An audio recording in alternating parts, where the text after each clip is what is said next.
சிவாய நம. திருச்சிற்றம்பலம். ஞானாசிரியராகவும் ஞான குருவாகவும் எம்மை வழி நடத்தும் நம்பி ஆரூரர் திருவடிகளையும் அண்ணாமலை பெருமான் திருவடிகளையும் மனம் மொழி மெய்களால் வணங்கி மகிழ்கின்றேன்.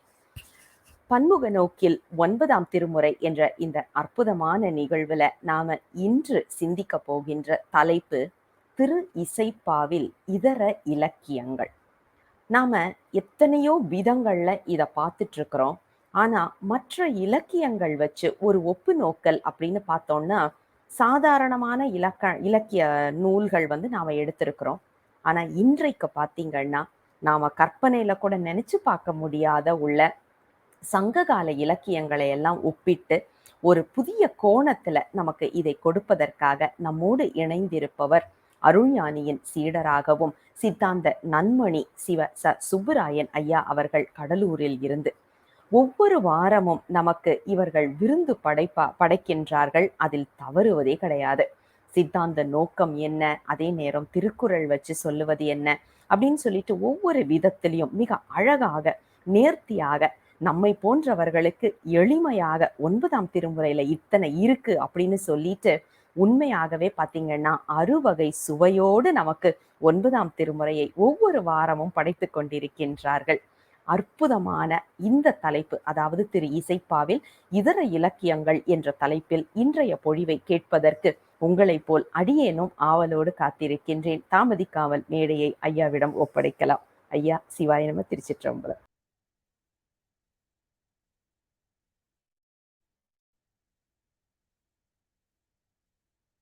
சிவா திருச்சிற்றம்பலம்.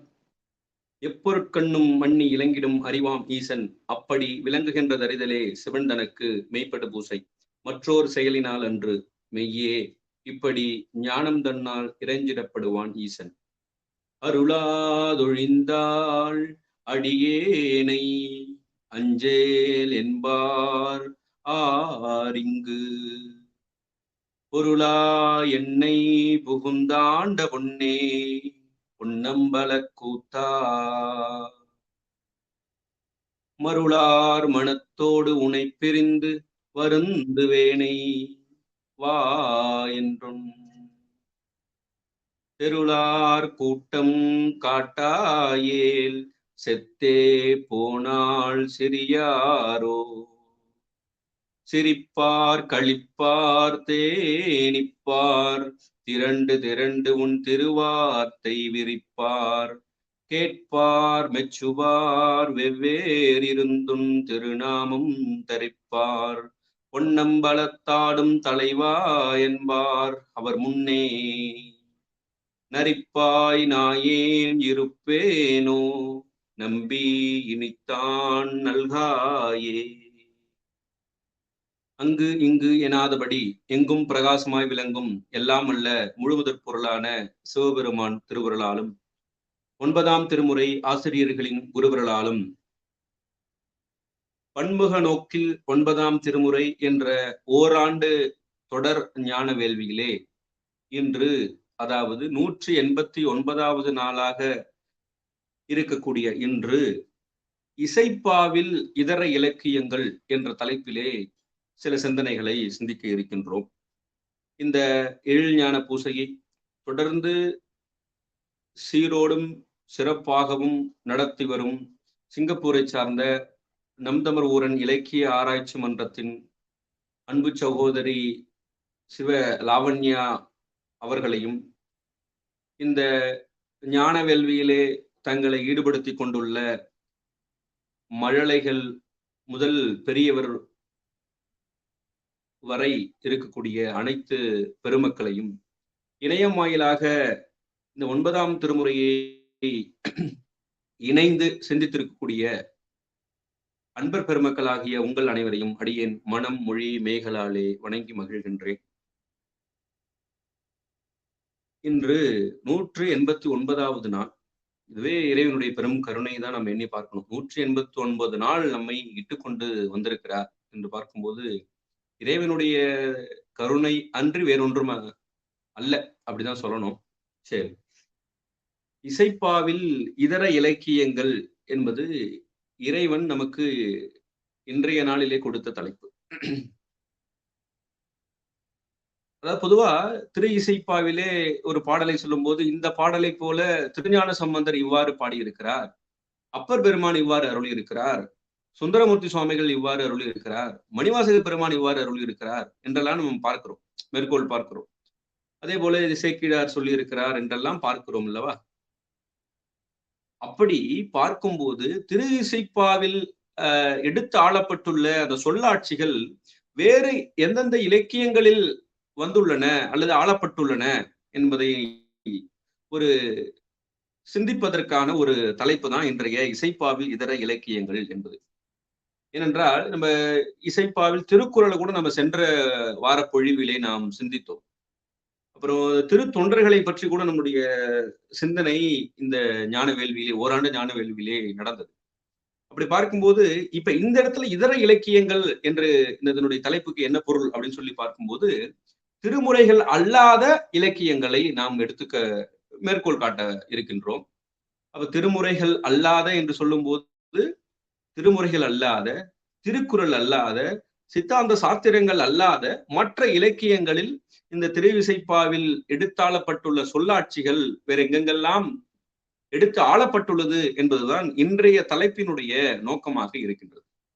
இப்ப 12 திருமுறைகள், சாத்திரங்கள், திருக்குறள் இவற்றை விடுத்து இருக்கக்கூடிய இதர இலக்கியங்கள், அது எந்த தமிழ் இலக்கியங்கள் என்னவாக இருக்கலாம், அல்லது புராணங்களாக இருக்கலாம், அல்லது ஒரு மொழிபெயர்ப்பு நூலாக இருக்கலாம், 8 தொகை நூல்கள் இருக்கலாம். இப்படி இருக்கக்கூடிய இலக்கியங்கள்ல எங்கெங்க இந்த சொல்லாட்சிகள் அல்லது அதை போன்ற பொருள் வேற எங்கு பயன்படுத்தப்பட்டுள்ளது, அது ஒரு சொல்லாட்சி மட்டும் நாம் மேற்கோள் காட்டலாம், அல்லது இதே பொருளிலே இந்த நூலிலே இப்படி காட்டப்பட்டுள்ளது என்பதையும் நாம் இன்று சிந்திக்க இருக்கின்றோம்.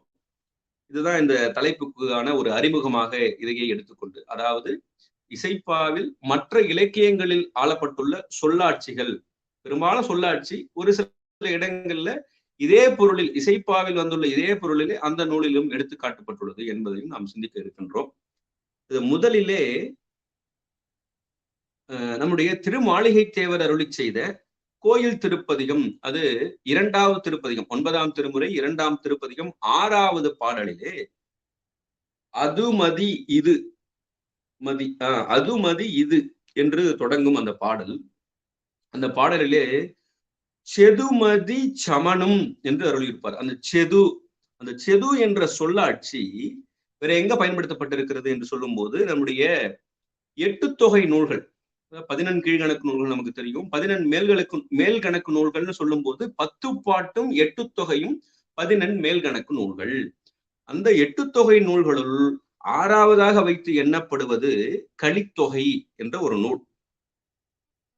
நற்றிணை, குறுந்தொகை இப்படி வரும் இல்லையா, அதுல கலித்தொகை என்பது 6வதாக வைத்து எண்ணப்படுவது. அந்த கலித்தொகை என்ற நூல் பல புலவர்களால் பாடப்பட்டது. அந்த கலித்தொகை என்ற நூல் கிட்டத்தட்ட 150 பாடல்கள் கொண்டது. அந்த கலித்தொகை என்ற 8 தொகை நூல்கள் ஒன்றாக இருக்கக்கூடிய அந்த கலித்தொகையிலே, அதிலே 68வது பாடலிலே இந்த செது என்ற சொல்லாட்சி எடுத்து காட்டப்பட்டுள்ளது. இந்த பாடல் எப்படி இருக்குன்னா, காம கிழத்தியினுடைய கூற்றாக இந்த பாடல் அமைக்கப்பட்டிருக்கிறது. பல புலவர் பாடியது இல்லையா, 150 பாடல்கள் பல புலவர்கள் பாடியிருக்கிறாங்க இந்த கலித்தொகை நூல்கள். அதுல 68வது பாடல்ல செதுமொழி சீத்த செவி செருவா முதுமொழி நீரா புலன் நா உழவர் புதுமொழி கூட்டுண்டும் புரிசை சூழ் புனலூர் என்று அந்த பாடல முழுவதையும் நாம் படிக்கல.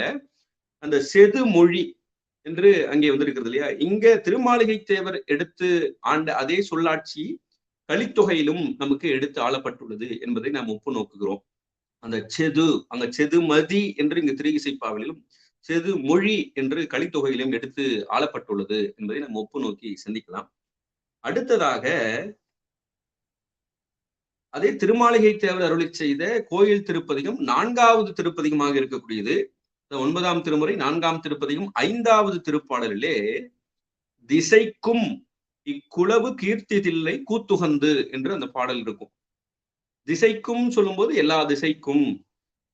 அப்படி இருக்குமா இறைவனுடைய அந்த இக்குளவு கீர்த்தி என்று சொன்னால் புகழ், அந்த புகழ் எல்லாம் 8 திக்கும் இருக்கும் சொல்லுவாங்க இல்லையா. அதே போல முருகப்பெருமானை நம்முடைய அருணந்தி அருணகிரிநாதர் பாடியிருக்கிறார். முருகப்பெருமானை அருணகிரிநாதர் திருப்புகழிலே பாடியிருக்கிறார். அது திருத்தணிகை திருப்புகழ்.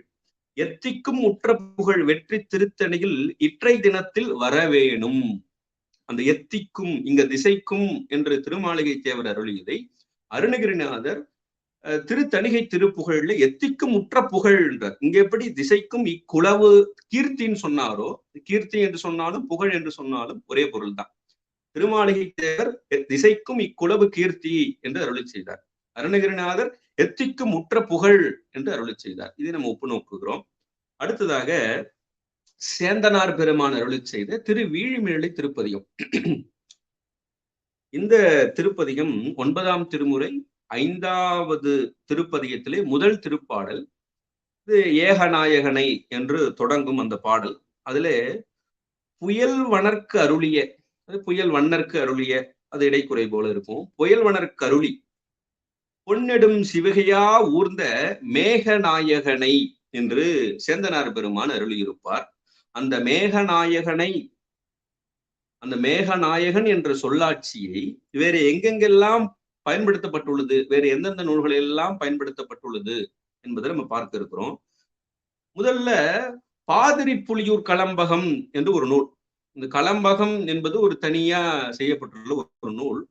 அதுல பாதிரி புலியூரின் மேக வாகனர் அடிபணிபவரென என்று அந்த பாதிரி புலியூர் களம்பகம் நூலிலே எடுத்து ஆளப்பட்டுள்ளது. இங்க மேகநாயகனை என்பது அங்க மேக வாகனர் என்று அந்த பாதிரி புலியூர், எங்க ஊர் திருப்பாதிரி புலியூர், அந்த பாதிரி புலியூர் களம்பகம் என்ற நூலிலே எடுத்து ஆளப்பட்டுள்ளது. அப்புறம் வேற எந்த நூல்கள்ல வந்திருக்கிறது அப்படின்னு சொல்லி பார்க்கும்போது வாட்போக்கி களம்பகம். இந்த வாட்போக்கி களம்பகம் என்பதை எழுதியவர் யாருன்னு சொன்னா நம்முடைய பத்துக்கம்பர் என்று அழைக்கக்கூடிய மகாவித்வான் திருச்சிரபுரம் மீனாட்சி சுந்தரம் பிள்ளை. அவர் 1,00,000 கவி பாடியவர். அவர் தான் இந்த சொல்லாட்சியை எடுத்து பயன்படுத்துகிறார். அந்த மேகநாயகனை எப்படி இங்க பயன்படுத்துகிறார்னு சொல்லும் போது வாட்போக்கி களம்பகத்திலே கருமுகிலாய் சுமப்பவனே என்று எடுத்து ஆளுகிறார். அது வாட்போக்கி களம்பகம். இப்ப பாதிரி புலியூர் களம்பகம் பார்த்தோம், வாட்போக்கி களம்பகம் பார்த்தோம். வேற எங்க பயன்படுத்தப்பட்டிருக்கிறது என்று சொல்லும் போது வீரவன புராணம். இது என்ன நூல் அப்படின்னு சொன்னா, இது நம்முடைய மகாவித்வான் மீனாட்சி சுந்தரம் பிள்ளை மொழிபெயர்ப்பு செய்த ஒரு நூல், புராண நூல், வீரவன புராணம் என்பது. இதுல எப்படி சொல்லியிருக்கிறார் அப்படின்னு சொல்லும்போது மேனி கொப்பு முகிலுடை முகிலாய். இங்க மேகநாயகனை என்பத மேனி கொப்பு முகிலுடை, முகில்னாலும் அப்படி அதே சொல்லாட்சி, அதே பொருளை ஒட்டி வருகிறது அல்லவா? அதனால முகிலுடை முகிலாய் மேகநாயகனை என்பது அங்க மேகவாகனர், கருமுகிலாய் சுமப்பவன், முகிலுடை முகில், இப்படியெல்லாம் வேறு வேறு நூல்களிலே பயன்படுத்தப்படுகின்றன. பாதிரி புலியூர் களம்பகம், வாட்போக்கி களம்பகம், வீரவன புராணம் என்ற இந்த படம். இது வந்து மொழிபெயர்ப்பு நம்முடைய மகாவித்வான் மீனாட்சி சுந்தரம் பிள்ளை அவர்கள் மொழிபெயர்ப்பு செய்த ஒரு நூல், புராணம். இது அந்த வீரவன புராணத்துல இந்த பகுதி, இது எந்த பகுதியிலே வருகிறது என்று சொல்லும் போது சோழன் மகப்பேறு பெற்று முத்தி அடைந்த படலம் என்ற பகுதியிலே இந்த சொல்லாட்சி வருகிறது, அந்த வீரவன புராணம் என்ற மொழிபெயர்ப்பு நூலிலே என்பதை நாம் பார்க்கிறோம். அடுத்ததாக அதே நம்முடைய சேந்தனார் பெருமான் அருளி செய்த அதே 5வது திருப்பதிகமாக இருக்கக்கூடிய திரு வீழிமிழலை திருப்பதிகத்துல 8வது பாடல், இது 1000 என்று தொடங்கும். அதுல மிழலை சூழ் பொழிலை போயிருந்தேயும் போற்றுவார் கழல்கள் போற்றுவார் புரந்தராதிகளே என்று ஒரு புரந்தராதிகளே என்று அருளி செய்கிறார் இல்லையா? அதுனா அந்த இந்திரன் முதலியவர்கள் என்பது பொருள். இதே பொருளை நம்முடைய அருணகிரிநாதர் தேவேந்திர சங்கம வகுப்பு என்ற ஒரு பகுதியிலே, தேவேந்திர சங்கம வகுப்பு என்ற ஒரு நூலில் இருக்கக்கூடிய ஒரு பகுதியில எப்படி இதே சொல்லாட்சி எப்படி அருளியிருக்காருன்னு சொல்லி பார்க்கும்போது செந்திலில் அதிபதி என வரு பொருதிரள் முருகனை அருள்பட மொழிபவர் ஆராய்ந்து வணங்குபவர் தேவேந்திர சங்கமே, தேவேந்திர சங்கமே. இங்க போற்றுவார் கழல்கள் போற்றுவார் புரந்தராதிகளே என்று சேந்தனார் பெருமான் அருளி செய்தார். அங்க அருணகிரிநாதர் அருள்பட மொழிபவர் ஆராய்ந்து வணங்குபவர் தேவேந்திர சங்கமே, அந்த திருக்கூட்டமே, அந்த தேவேந்திரம் அங்க புரந்தராதிகளேன்னு சொன்னாரு, அங்க தேவேந்திர சங்கமே என்று சொன்னார், அந்த கூட்டமே இது ரெண்டையும் நம்ம பொருத்தி பார்க்கலாம். அடுத்ததாக நம்முடைய சேந்தனார் பெருமான் அருளி செய்த திருவிடைக்கழி திருப்பதிகம், அது 9ஆம் திருமுறை 7வது திருப்பதிகத்திலே 3வது திருப்பாடல். இந்த 3வது திருப்பாடல் கோவினை என்று தொடங்கும். இந்த பாடல்ல கோழிவெல் கொடியோன் காவலர் சேனை என்ன காப்பவன் என்ற ஒரு அடி இந்த பாடலிலே அருளி செய்திருக்கிறார் நம்முடைய சேந்தனார் பெருமான். கோழிவெல் கொடியோன் காவலர் சேனை என்ன காப்பவன். இதே போல நம்முடைய குறுந்தொகை, இதுவும் 8 தொகை நூல்கள்ல ஒன்று. அந்த 8 தொகை நூல்கள்ல உண்டாக இருக்கக்கூடிய நற்றிணை, குறுந்தொகை, ஐங்குறுநூறு, அகநானூறு, புறநானூறு, 10 பரிபாடல், கலித்தொகை இப்படி வரும். அந்த அந்த இதுல அந்த குறுந்தொகை நூல்கள்ல முதல் பாடலாக இருக்கக்கூடிய காப்பு, அந்த காப்பு பாடலிலே சேவலங்கொடியோன் காப்ப ஏம வைகள் எய்தின்றாய் உலகே என்று குறுந்தொகையிலே அருளப்பட்டுள்ளது. அப்ப சேவலை கொடியாக கொண்ட முருகன் இந்த உலகத்தை காப்பதால் உயிர்கள் வாழ்கின்றன என்பது பொருள் அந்த காப்பு பாடலிலே. இங்கேயும் திருவிடைக்கழி பதிகத்துல சேந்தனார் பெருமான் அதாவது அருளி செய்திருக்கிறார். கோழிவெல் கொடியோன் காவல் நற்சேனை என்ன காப்பவன், அது முருகப்பெருமான் நம்மை காக்கிறான் என்ற பொருள் தான் இங்கேயும் அருளப்பட்டுள்ளது. அதே பொருளை நம்முடைய குறுந்தொகை பாடலிலே முதல் பாடலாக இருக்கக்கூடிய காப்பு பாடலிலே நமக்கு அந்த இலக்கியங்களிலே 8 தொகை நூல்களிலே வந்துள்ளது. சேவலங்கொடியோன் காப்ப ஏமவைகள் எய்தின்றாய் உலகே. இதற்கு என்ன பொருள்னா, சேவலை கொடியாக கொண்ட முருகப்பெருமான் இந்த உலகத்தை காப்பதாலே இந்த உயிர்கள் வாழ்கின்றன என்பது பொருள். அடுத்தது சேந்தனார் பெருமான் அருளி செய்த அதே திருவிடைக்கழி திருப்பதிகம், அது 9ஆம் திருமுறை 7ஆம் திருப்பதிகத்துல 8வது திருப்பாடல். இது மடல் தொடங்கினளே என்று அந்த செவிலித்தாய் தோழி இப்படி இருக்கிறாள் என்று சொல்லி இருப்பாள். இது நம்ம 9 14 பகுதியிலும் பார்த்தோம். சென்ற பொழிவிலே திருக்குறளுக்கும் நம்ம இதை பார்த்தோம். இதுல பார்க்கும்போது இதே போல வேறு இலக்கியங்கள்ல எங்க வருகிறது என்று சிந்திக்கும் போது நமக்கு திருக்குறளை தவிர்த்துதான் மற்ற இலக்கியங்களை நாம் இன்றைக்கு சிந்திக்கிறோம். அப்படி பார்க்கும்போது வைணவத்திலே அந்த ஆழ்வார்கள் 12 ஆழ்வார்கள் இருக்கிறார்கள் அல்லவா, அதுல ஒரு ஆழ்வார் திருமங்கை ஆழ்வார். அந்த திருமங்கை ஆழ்வார் நூல் செய்திருக்கிற அந்த நூலுக்கு பெயரே பாருங்க, சிறிய திருமடல் பெரிய திருமடல். இங்க சேந்தனார் பெருமான் மடல் தொடங்கினளே என்று இங்க அருளி செய்திருக்கிறார் இல்லையா, இதே போல அங்க ஒரு நூலே தனியா செய்திருக்கிறார் திருமங்கை ஆழ்வார். சிறிய திருமடல் பெரிய திருமடல், அது நாயகன் நாயகி பாவத்தோட அந்த நூல் செய்யப்பட்டிருக்கிறது என்பதை அங்கே பார்க்கலாம். அதை நம்ம ஒப்பு நோக்கலாம். நம்ம எந்த இலக்கியங்கள் எல்லாம் வருகிறது என்பதுதான் நம்ம ஒப்பு நோக்கி சிந்திக்கிறோம் இன்றைய பொழிவிலே. அதுதான் இன்றைய தலைப்பினுடைய நோக்கமாக இருக்கிறது என்பதை சொல்லி, அடுத்ததாக திரு கருவூர் தேவர் அருளி செய்த கோயில் திருப்பதிகம், அது 9ஆம் திருமுறை 8வது திருப்பதிகத்திலே 3வது திருப்பாடல். அது தாயின் நேர் என்று தொடங்கும். இந்த பாடலிலே வளரிளம் சோலை மாந்தளிர் செந்தீயின் நேர் அரும்பு என்று ஒரு சொல்லாட்சியை அங்கே பயன்படுத்தி இருப்பார் கருவூர் தேவர். இதே போல நம்முடைய 8 தொகை நூல்களில் ஒன்றாக இருக்கக்கூடிய மற்றொரு நூல் ஐங்குறுநூறு. நம்ம முன்பே சொன்னோம், நற்றிணை, குறுந்தொகை, ஐங்குறுநூறு, அகநானூறு, புறநானூறு, 10 பரிபாடல், கலித்தொகை. அதுல ஐங்குறுநூறு என்பது 8 தொகை நூல்கள்ல ஒன்று. அந்த ஐங்குறுநூறுல 5 புலவர்கள் பாடிய ஒரு நூல் ஐங்குறுநூறு. அது 500 பாடல்கள் கொண்டது. 500 பாடல்கள், அத ஒரு 100 பாடல்கள். அதான் ஐங்குறுநூறு என்பது அந்த பெயர் காரணமே அதுதான். இது 8 தொகை நூல்கள்ல ஒன்று. அதுல 500 பாடல்கள் 5 புலவர்களால் பாடப்பட்டது. அதுல மொத்தம் 500 பாடல்கள் சொன்னதுல இதுல நமக்கு வரக்கூடிய பகுதி 349வது பாடல்ல, ஐங்குறுநூறுல 349வது பாடல்ல மாஞ்சினை புதைய எரிகால் இளம்தளிர் ஈனும் என்று ஒரு சொல்லாட்சி வந்திருக்கிறது. இதுதான் அங்கேயும் சொன்னாரு. இங்க வளரிளம் சோலை மாந்தளிர் செந்தீயின் நேர் அரும்புன்னு சொன்னார் இல்லையா திரு கருவூர் தேவர். அததான் இங்க ஐங்குறுநூறிலே மாஞ்சினை புதைய எரிகால், இங்க செந்தீன்னு சொன்னாரு, அங்க எரிகால்னு சொல்றாங்க ஐங்குறுநூறுல. இளம்தளிர் ஈனும், நேர் அரும்பு அப்படின்னு சொல்றாரு. இதே சொல்லாட்சி அங்கேயும் ஐங்குறுநூறிலும் நமக்கு அந்த இலக்கிய நூலிலும் எடுத்து ஆளப்பட்டுள்ளது என்பதை ஒப்பு நோக்குகிறோம். கருவூர் தேவர் வளரிளம் சோலை மாந்தளிர் செந்தீயின் நேரரும்பு 500 349வது பாடலிலே மாஞ்சினை புதைய எரிகால் இளம்தளிர் ஈனும் என்பதை நம்ம ஒப்பு நோக்கலாம். அடுத்ததாக 9வது திருமுறை 10வது திருப்பதிகம், இதுவும் கருவூர் தேவர் அருளி செய்ததுதான். அது திரு கீழ்கோட்டூர் மணியம்பலம் என்ற பதிகத்திலே 4வது திருப்பாடல். இதுல எப்படி சொல்லியிருக்கிறாருன்னு சொல்லும்போது, தெள்ளு நீரவன் செவியவன் இப்படி எல்லாம் அந்த பாடல்ல வரும். அந்த நீரவன் அப்படின்னு சொன்னா நீரவனை அல்லது திருநீற்றை அணிந்தவனை, நீர் அணிந்தவன் என்பது பொருள். இதே போல நீரவன் என்பது நீரவனை, திருநீர் அணிந்தவனை இருக்குது இல்லையா? இதே போல நம்முடைய புறநானூறு, அதுவும் நம்முடைய 8 தொகை நூல்கள்ல ஒன்றுதான் அகநானூறு, புறநானூறு.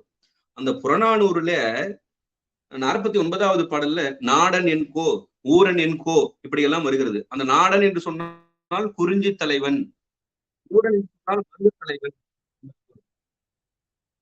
நாடன் என்று சொன்னால் குறிஞ்சி தலைவன், ஊரன் என்று சொன்னால் மருத தலைவன்.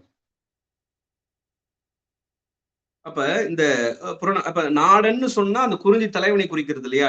இங்க தெள்ளு நீரவன் என்று சொன்னால், தெள்ளு நீரவன் என்று சொன்னால் அது இறைவனை குறிக்கிறது. அது திருநீரை அணிந்தவன் என்பதை குறிக்கிறது. அதை நம்ம அந்த ஒப்பு நோக்கி சிந்திக்கலாம். இந்த திரு கீழ்கோட்டூர் மணியம்பலத்தினுடைய 4வது திருப்பாடல் திரு கருவூர் தேவர் அருளி செய்தது 9ஆம் திருமுறை 10வது திருப்பதிகத்திலே அமைந்துள்ளது. அது புறநானூரிலே நாடன் ஊரன் என்று வந்திருக்கிறது 49வது புறநானூறு பாடல்ல.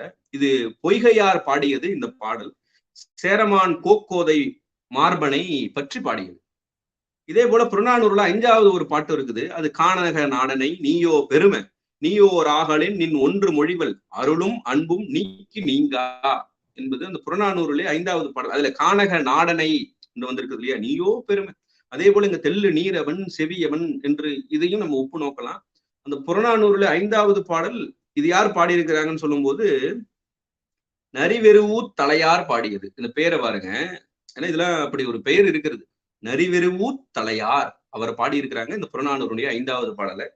யாரை பற்றி பாடியிருக்கிறாங்கன்னு சொல்லும் போது சேரமான் கருவூர் ஏறிய ஒள்வாள் கோப்பெரும் சேரலை பற்றி பாடியது. இது எதுக்கு இதை சொல்றேன் அப்படின்னு சொன்னா, இது கருவூர் தேவர் அருளி செய்த பாடல்.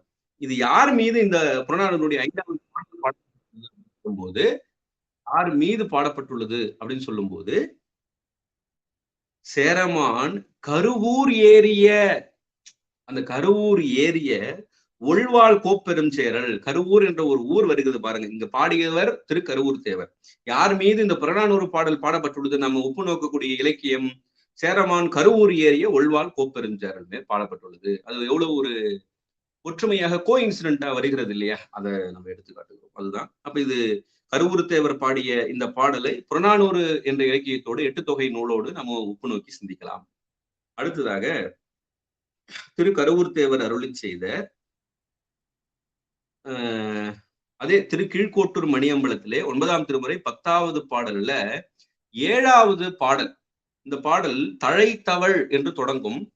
இதுல சங்கமும் சகடையின் முழக்கும் என்று அங்கே அருளப்பட்டிருக்கும் திரு கருவூர் தேவரா. சங்கமும் சகடையின் முழக்கும். சகடை என்று சொன்னால் உடுக்கை என்பது பொருள். இதே சொல்லாட்சியை கம்பராமாயணத்திலே கம்பர் பயன்படுத்தி இருக்கிறார். எங்க பயன்படுத்தி இருக்கிறார்னு சொல்லும் போது கம்பராமாயணத்திலே யுத்த காண்டத்திலே பிரம்மாத்திர படலத்திலே, கம்பராமாயணம் யுத்த காண்டம் பிரம்மாத்திர படலம், அதுல அந்த இந்திரஜித் இருக்கிறாங்க இல்லையா? அந்த இந்திரஜித் தந்தையை தேற்றி வணங்கி சேனைகள் சூழ போர்க்களம் நோக்கி போகிறான். அப்படி போகும்போது ஒரு பாடலை பாடுகிறார் கம்பர். அந்த பாடல்ல சேனைகளோடு போறான் இல்லையா? இந்த சகடை அத சொல்லும் போது அங்க கம்பராமாயணத்துல சகடையோடு ஆர்த்தவன்றே என்று அங்கே அந்த இந்திரஜித்தை பத்தி சொல்லும் போது அங்க கம்பராமாயணத்திலே அங்கே பாடியிருப்பார். அப்ப இங்க கருவூர் தேவர் சங்கமும் சகடையின் முழக்கும் என்பதை கம்பராமாயணத்துல அந்த சகடை என்று சொல்லாட்சி பயன்படுத்தப்பட்டுள்ளது. சகடையோடு ஆர்த்தவன்றே அது யுத்த காண்டத்திலே வந்திருக்கிறதையும் நம்ம ஒப்பு நோக்குகிறோம். அப்புறம் அதே 9ஆம் திருமுறை 10ஆம் திருப்பதிகம் 9வது திருப்பாடல், அது கருவூர் தேவர் அருளி செய்த திரு கீழ்கோட்டூர் மணியம்பலம். அந்த பாடலிலே யாது நீ நினைவது என்று தொடங்கும். அதுல பாதுகை மழலை சிலம்பொடு புகுந்தென் பனிமலர் கண்ணுள் நின்று அகலான், அதுதான் அங்க சொல்லாச்சு. புகுந்து என் பனிமலர் கண்ணுள் நின்று அகலான், என்னை விட்டு போக மாட்டான், அகலான்னு சொல்லுவாரு. இதே இந்த வைணவத்துல பெரிய திருமொழி இந்த ஒரு நூல் இருக்கு இல்லையா, அந்த நூல்ல இதே கருத்தை எடுத்து ஆண்டிருக்கிறார்கள். வந்தாய் என் மனத்தே வந்து நீ புகுந்த பின்னை எந்தாய் போயறியாய், அது பெரிய திருமொழியிலும் சொல்லாட்சி பயன்படுத்தப்பட்டுள்ளது. இங்க புகுந்தென் பனிமலர் கண்ணுள் நின்று அகலான், திருக்கருவூர் தேவர் திரு கீழ்கோட்டூர் மணியம்பலத்துல 9வது பாடல்ல. அங்க பெரிய திருமொழியில வந்தாய் என் மனத்தே வந்து நீ புகுந்த பின்னை எந்தாய் போய் அறியாய் என்பது அங்கே எடுத்தாளப்பட்டுள்ளது. அப்புறம் அது திருக்கருவூர் தேவர் அருளி செய்த திரைலோக்கிய சுந்தரம் என்ற திருப்பதிகம், அது 9ஆம் திருமுறை 12வது திருப்பதிகம். அதுல முதல் பாடல் நீரோங்கி வளர்கமலம், நமக்கெல்லாம் தெரிந்த ஒரு பாடலாக கூட இருக்கும். நீரோங்கி வளர்கமலம், இந்த சொல்லாட்சி நமக்கு எதை நினைவுபடுத்துகிறது என்று சொல்லும் போது, நம்முடைய அவ்வை பாட்டி அருளி செய்த மூதுரை, அந்த மூதுரையில நீரளவே ஆகுமாம் நீராம்பல் என்ற மூதுரையை நமக்கு நினைவுபடுத்துகிறது. அந்த ஆம்பல் மலர் எவ்வளவு அளவுக்கு நீர் இருக்கிறதோ அந்த அளவுக்கு மட்டும்தான் வளரும், அது வரைக்கும் தான் வளரும், அதுக்கு மேல வளராது என்பதுதான் கருத்து.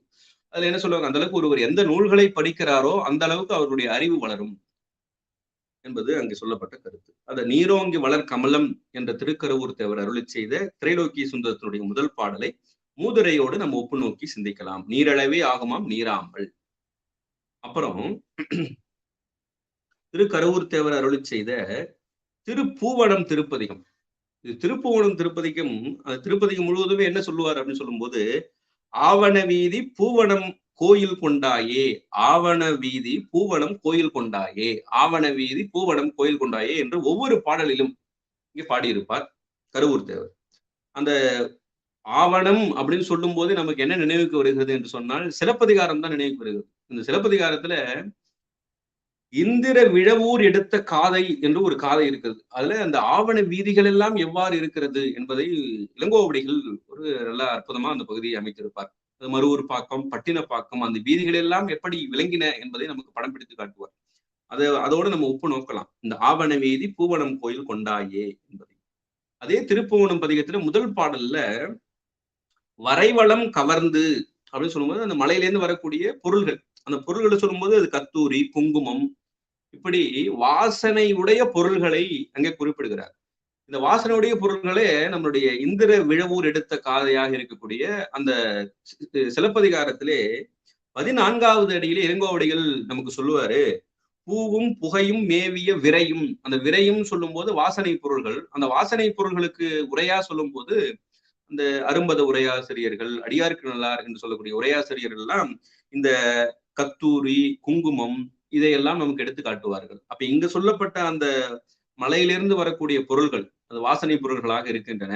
எங்க அந்த திருப்பூவனம் என்ற திருத்தலத்திலே அப்படி இருக்கிறது என்று கருவூர் தேவர் அருளி செய்வார். அதை நம்ம சிலப்பதிகாரத்தினுடைய பகுதியோடு ஒப்பு நோக்கி சிந்திக்கலாம் என்பதையும் பார்க்கலாம். அதே போல இதே திருப்பூவனம் பதிகத்திலே 5வது திருப்பாடல், அது 9ஆம் திருமுறை 14வது திருப்பாடல் திருப்பதிகத்தினுடைய 5வது திருப்பாடல், 9ஆம் திருமுறை 14ஆம் திருப்பதிகம், அதிலே 5வது திருப்பாடல்ல சாலேக புடை கிடங்கு, சாலேக புடை கிடந்து இலங்கு என்று கருவூர் தேவர் அருளி செய்திருப்பார். அதுல சாலேகம் என்று சொல்லும் போது சாளரம் என்று நமக்கு உரை செய்திருப்பாங்க. நீங்க உரை எடுத்து பார்த்தீங்கன்னா தெரியும். அதாவது நம்ம ஜன்னல்னு சொல்றோம் இல்லையா, சன்னல்.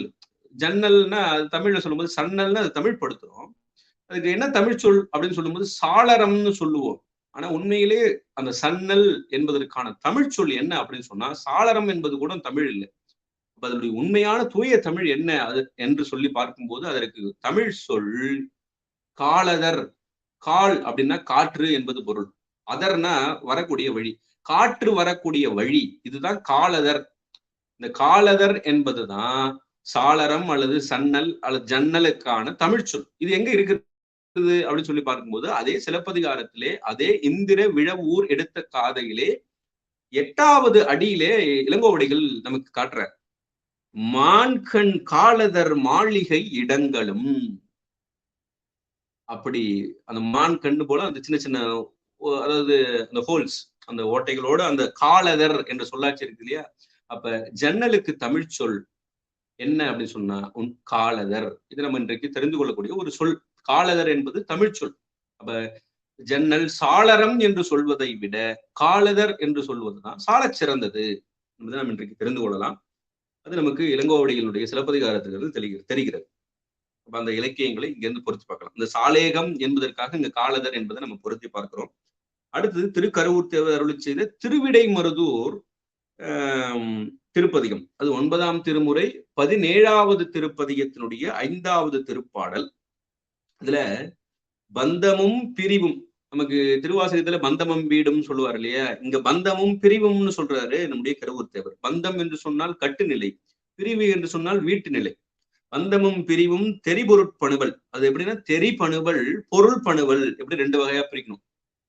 அந்த தெரிபணுவல் என்பது உலகியல், பொருட்பணுவல் என்பது தத்துவ சாத்திர. பணுவல்னா நூல் நமக்கு தெரியும். பொருட்பணுவல் என்பதற்கு என்ன பொருள்னா தத்துவ சாத்திரங்கள்.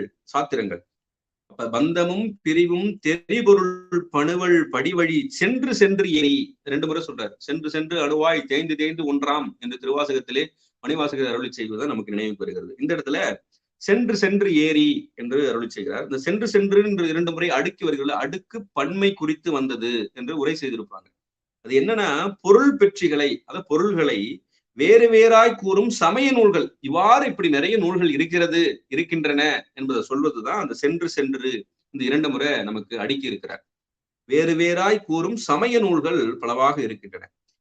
இப்படி நிறைய நூல்கள் இருக்குது இல்லையா? அதே போல நம்முடைய குமரகுருபரர் அருளி செய்த கந்தர் கழிவென்பா என்று ஒரு நூல். அந்த நூல்ல 18வது இடத்துல தொன்னூல் பரசமயம் தோறும் அதுவே நன்னூல் என தெரிந்து நாட்டுவித்து என்று காட்டுகிறார். இங்க எப்படி சொன்னாரோ தெரிபொருட்படுவல் படிவடி சென்று சென்று ஏறின்னு சொன்னார் இல்லையா திருக்கருவூர் தேவர் திருவிடைமருதூர் பதிகத்துல 5வது பாடல்ல.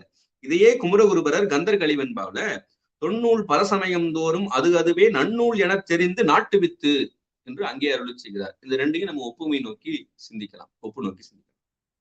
அடுத்தது இதே பதிகம், அத கருவூர் தேவர் அருளி செய்த திருவிடைமருதூர் திருப்பதிகத்துல 5வது பாடலாக இருக்கக்கூடிய இதே பாடலிலே இந்த பந்தமும் பிரிவும்னு சொன்னார் இல்லையா? அதிலே அடுத்த கடைசி இதுல என்ன சொல்கிறார் கருவூர் தேவர்னு சொல்லும் போது எந்தையும் யாயும் யானும் என்று இங்கன் இப்படி அருளி செய்கிறார். எந்தையும் யாயும் யானும் என்று இங்கன் என்று அந்த பாடலிலே அருளி செய்வார். இந்த எந்தையும் யாயும் என்று சொல்லும் போது நமக்கு என்ன நினைவுக்கு வருகிறது என்று சொல்லும் போது யாயும் யாயும் யாராகியரோ என்ற அந்த குறுந்தொகை பாடல் தான் நினைவுக்கு வருகிறது. இந்த குறுந்தொகை பாடலை நம்முடைய திரை இசை பாடலை கூட எடுத்து கையாண்டு இருப்பார்கள். அது குறுந்தொகை, இதுவும் 8 தொகை நூல்கள் ஒன்று நம்ம ஏற்கனவே பார்த்திருக்கிறோம். அந்த குறுந்தொகையில 40வது பாடல்ல இந்த பாடலை எழுதியவனுடைய பெயர் தெரியல. அது பெயர் காரணமாக சிலர் சொல்றாங்க. அந்த இதுல பாடல்ல வரக்கூடிய வரிகளை வைத்து 3வது அடியினுடைய வரிகளை வைத்து இவருக்கு பெயர் காரணம் சொல்லப்படுகிறது. இதுல யாயும் ஞாயும் யாராகியரோ எந்தையும் நுந்தையும் எம்முறை கேளீர். அது தலைவன் தலைவி, அது 2 பேரும் சேர்ந்து 2 பேரும் இருந்து பாடக்கூடிய ஒரு பாடலாக இந்த பாடல் அமைக்கப்பட்டிருக்கும். அவர்களுடைய பேரண்ட், இவர் தலைவனுடைய அப்பா அம்மா யார் எப்படி இருந்தோம் அப்படின்றத பத்தி இந்த பாடல்ல சொல்றாங்க. அதுல யாய் என்பது என் தாய், ஞாய் என்பது உன் தாய். அதே போல எந்தை என்பது என்னுடைய தந்தை, நுந்தை என்பது உன்னுடைய தந்தை. அது தன்மை முன்னிலைக்கு சொல்லுவாங்க அதெல்லாம். சரி, இதுல யாயும் ஞாயும்னு குறுந்தொகையில பாடியிருக்காங்க இல்லையா? அததான் இங்கேயும் நமக்கு கருவூர் தேவர் இந்த திருவிடைமருதூர் பதிகத்துல 5வது பாடல்ல எந்தையும் யாயும் யானும் அது உடனாக இருப்பதற்கு அங்க சொல்லுவாரு.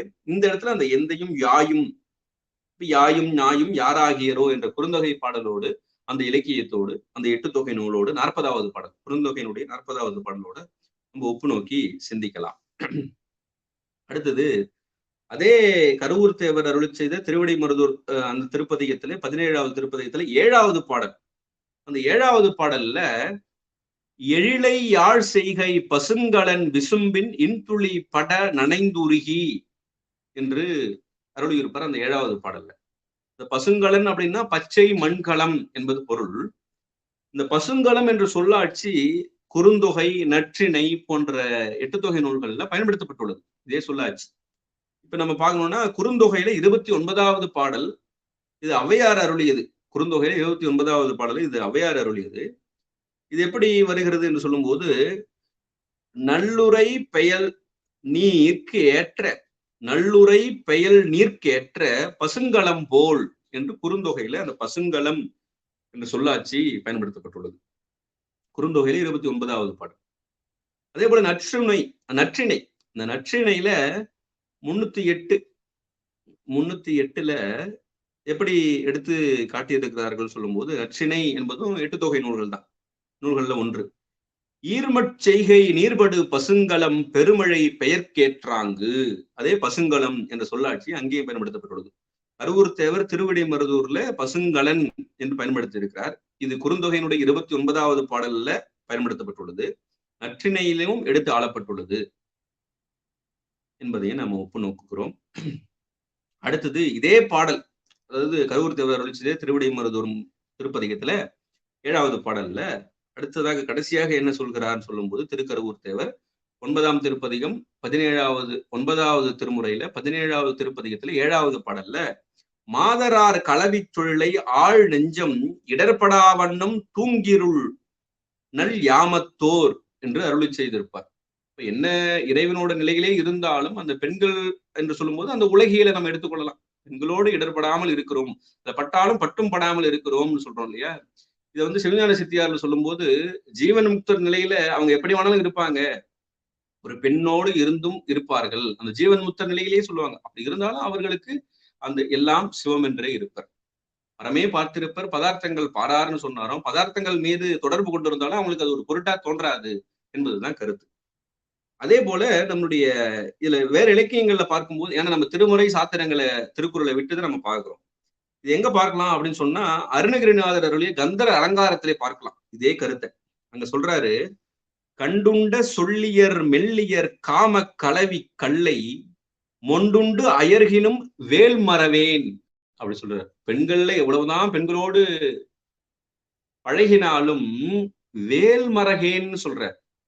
இங்க எப்படி சொன்னாரோ, நமக்கு திருக்கருவூர் தேவர் மாதரார் களவி தொழிலை ஆழ் நெஞ்சம் இடர்படா வண்ணம், அதுல என்னதான் இருந்தாலும் நமக்கு இறைவனுடைய அந்த அன்பிலே இடர்படா வண்ணம் தூங்கிருள் நடுநல் யாமத்தோர்னு சொல்றார். அதே போல அங்க அருணகிரிநாதர் கந்தர் அலங்காரத்துல கண்டுண்ட சொல்லியர் மெல்லியர் காம கலவி கல்லை முண்டுண்டு அயர்கினும் அப்படி இருந்தாலும் வேல் மறவேன்னு சொல்றார். அதுதான் நம்முடைய சுந்தரமூர்த்தி சுவாமிகளோட நம்ம அவருடைய வரலாற்றிலையும் பொருத்தி பார்க்கலாம்.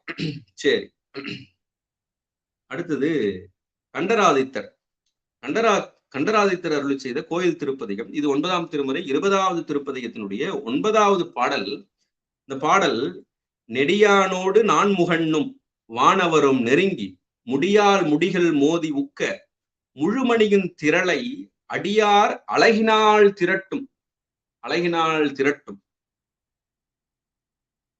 அணிதில்லை அம்பலத்து கடியார் கொன்றை மாலை யானை காண்பதும் என்று கொள்ளோ.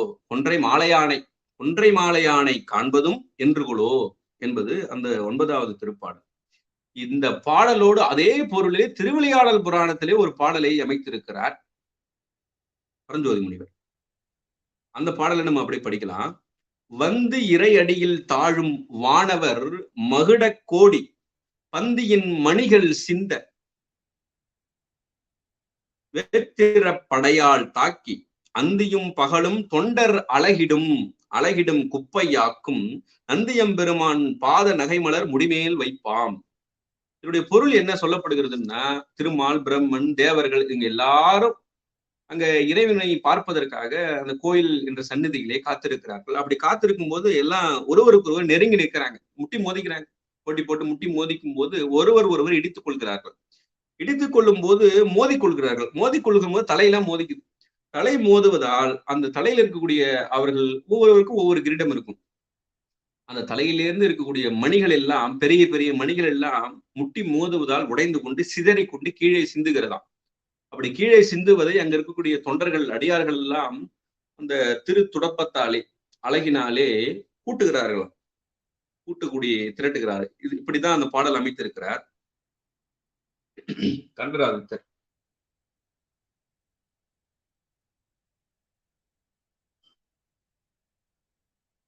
அதே பொருளோடு தான் அந்த திருவிளையாடல் புராணத்திலையும் அங்கே அந்த தொண்டர் அழகிடும் குப்பையாக்கும் நந்தி எம்பெருமான் பாத நகைமலர் முடிமேல் வைப்பாம் என்று அந்த திருவிளையாடல் புராணத்திலையும் இதே பொருளோடு நமக்கு எடுத்து காட்டப்பட்டுள்ளது. இப்ப கண்டராதித்தர் கோயில் திருப்பதிகத்திலே அது 9ஆம் திருமுறை 20வது திருப்பதிகம் 9வது பாடலிலே சொல்லப்பட்ட அதே பொருளை திருவிளையாடல் புராணத்திலும் எடுத்து ஆளப்பட்டுள்ளது என்பதை நம்ம ஒப்பு நோக்கலாம். அடுத்தது கண்டராதித்தனுடைய கோயில் திருப்பதிகம், அது 9ஆம் திருமுறை 21வது திருப்பதிகம். அதுல 5வது திருப்பாடல்ல நின்று நினைந்திருந்து கிடந்து எழுந்து தொழும்பனேன் என்று கண்டராதித்தர் அருள் செய்கிறார். இதே போல நம்முடைய அபிராமி பட்டர் அபிராமி அந்தாதியிலே அருள் இருக்கிறார். நின்றும் இருந்தும் கிடந்தும் நடந்தும் நினைப்பது உன்னை என்று அபிராமி அந்தாதியிலே பாடியிருக்கிறார் என்பதையும் நம்ம ஒப்பு நோக்கலாம். அப்புறம் கண்டராதித்தரனுடைய திருப்பதிகம் தான் அந்த அல்ல, கண்டராதித்தர் அல்ல, மன்னிக்கணும், திருவாளி அமுதனார்.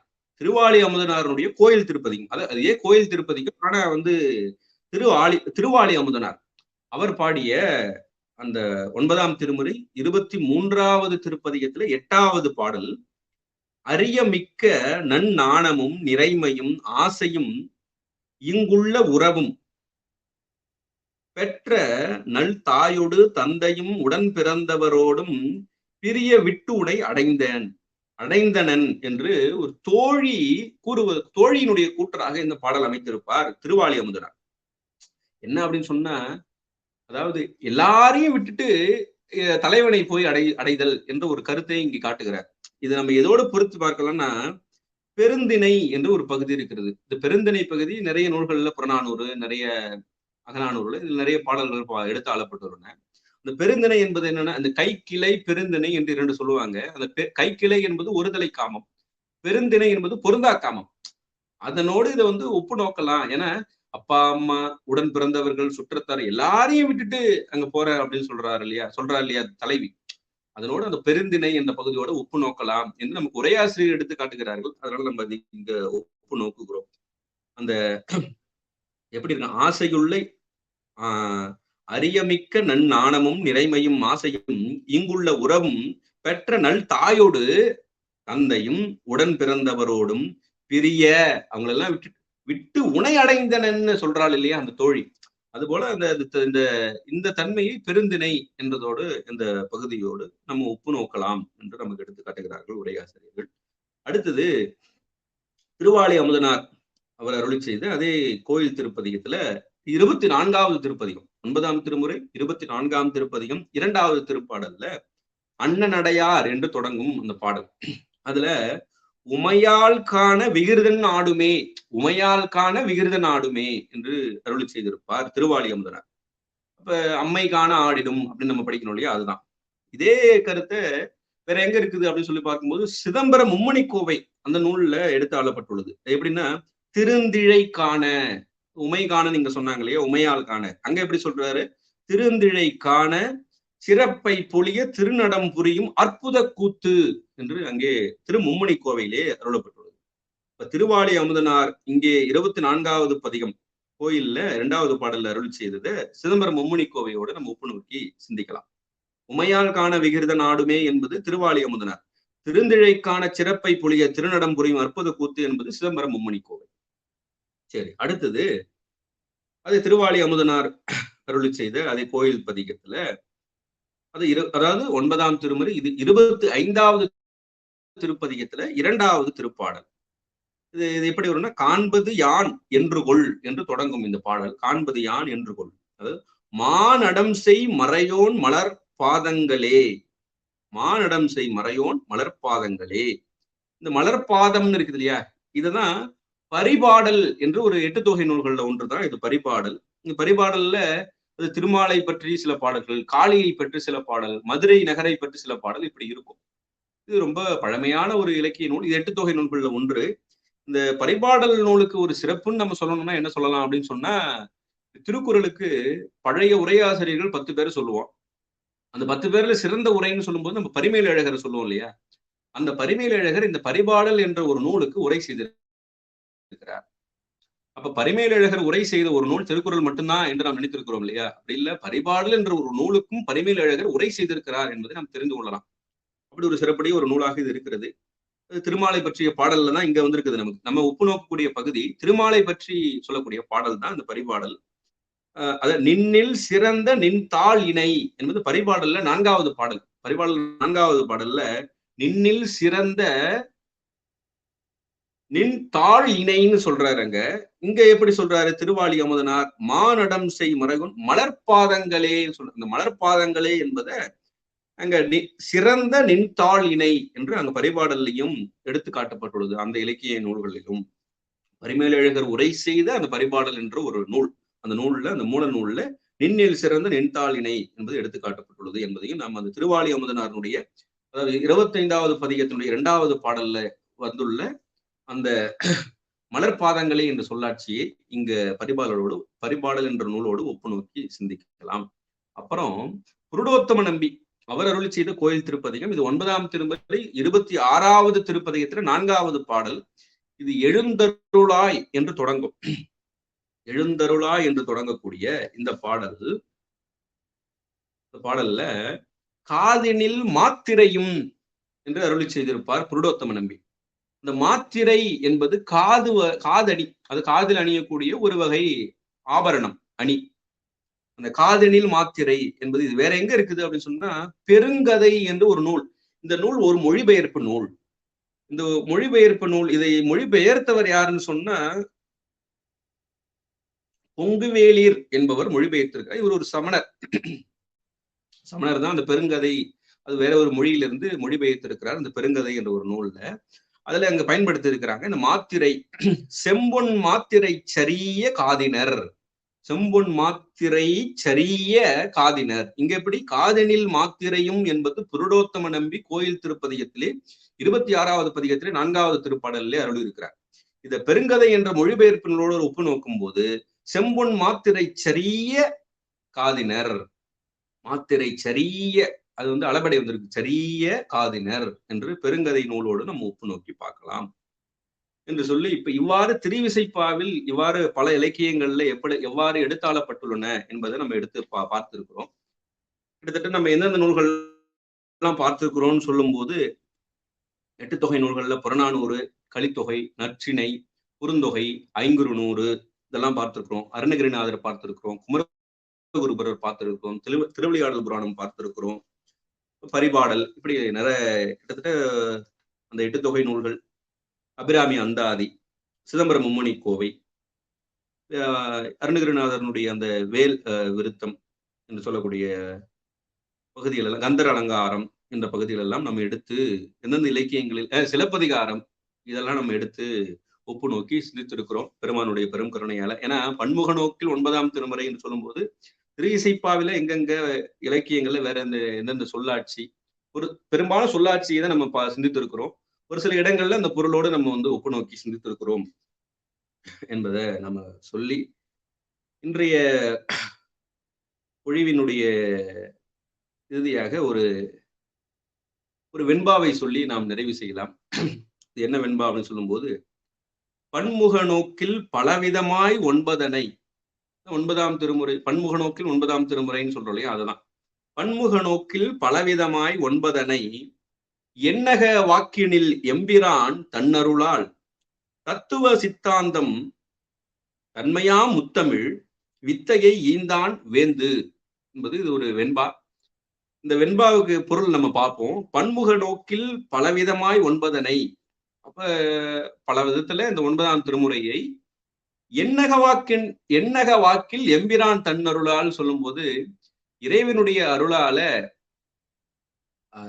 என்னுடைய அறிவிலே இருந்து அவன் உணர்த்தியவாறு என்னென்னலாம் இதுவரைக்கும் நாம் சிந்தித்திருக்கிறோம் அப்படி சொல்லி பார்க்கும்போது, தத்துவ சித்தாந்தம், அதாவது 9-14 என்று கிட்டத்தட்ட ஒரு 16 பகுதியை நம்ம சிந்தித்திருக்கோம். தத்துவ சித்தாந்தம், அப்புறம் தன்மையாம் முத்தமிழ், தன்ன இந்த இடத்துல 3 சுழின்னு, தன்னகரம், குளிர்ச்சி பொருந்திய, முத்தமிழ்னு சொல்லும் போது அதுல இலக்கியம், இலக்கணம், இந்த இரண்டையுமே நாம சிந்தித்திருக்கிறோம் பெருமான் கருணையால.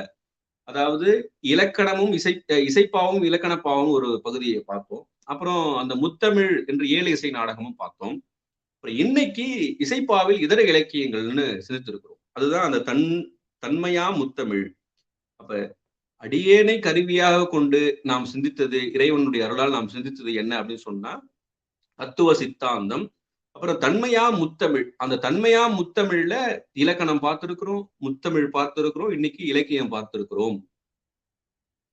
அதுல இலக்கியம் சொல்லும்போது இந்த திருக்குறளையும் சென்ற பதிவுல பார்த்தோம். அதுவும் இதுக்குள்ளேயே அடங்கிடும். அந்த தன்மையா முத்தமிழ்ல இலக்கணம், முத்தமிழ்,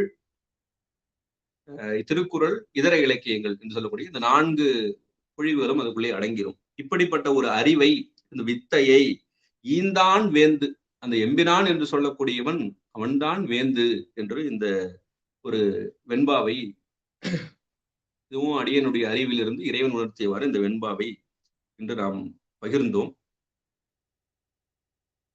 அடுத்த பகுதியிலே வேறொரு தலைப்பிலே இறைவன் உணர்த்தியவாறு தொடர்ந்து சந்திப்போம், சிந்திப்போம் என்று சொல்லி, இப்படிப்பட்ட ஒரு நல்ல ஒரு வாய்ப்பை ஏற்படுத்தி இந்த 9ஆம் திருமுறையை எவ்வாறெல்லாம் சிந்திக்கலாம் என்று நமக்கு ஒரு ஒரு ஒரு ஃப்ரீ ஸ்பேஸை கொடுத்து இப்படியெல்லாம் சிந்திக்கலாம் அப்படின்னு நமக்கு ஒரு வாய்ப்பை தந்த அன்பு சகோதரி சிவ லாவண்யா அவர்களுக்கு மீண்டும் ஒரு முறை நன்றி கலந்த வணக்கங்களை தெரிவித்துக் கொண்டு விடைபெறுகிறேன்.